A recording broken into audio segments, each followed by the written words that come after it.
Hey there, Brandon here from thirststream.com. It's a day routine exercise called the Conventional Deficit Deadlift versus chains. All right, for this exercise, what you're going to need is something you can stand on about 1 to 2 inches to be able to create our deficit so we're pulling a bigger range of motion.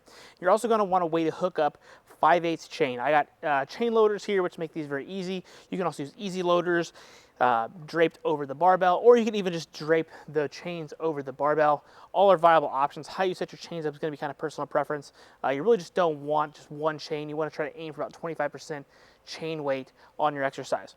But we're going to perform our normal conventional deficit deadlift, and the chain weight is going to come off the ground, and we're going to feel and realize that weight in our hands as we're at the top.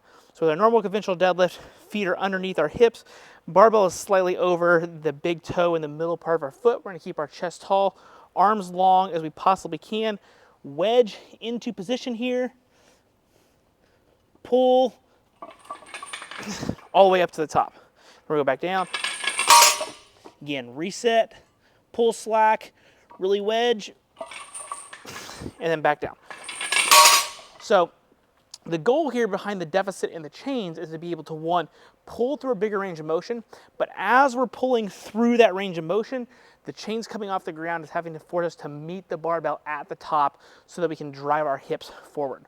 This works great on improving your speed off of the floor. So if you do these really heavy, it's a good way to, one, you're still going to continue to train that full range of motion, but you're going to work on a big push from the legs from a conventional perspective.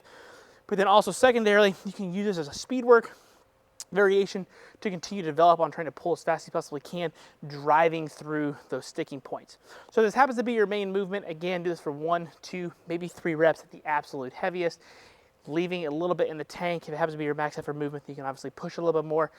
Again, you want your chain weight to be around 25% of your deadlift max. So, again, that could be anywhere from 2, 3, 4, 5 chains, depending on how strong you are. But make sure that you have enough chain weight on there on average. You can use a little less or a little more if you're trying to do some different variations, but generally that's a good rule of thumb.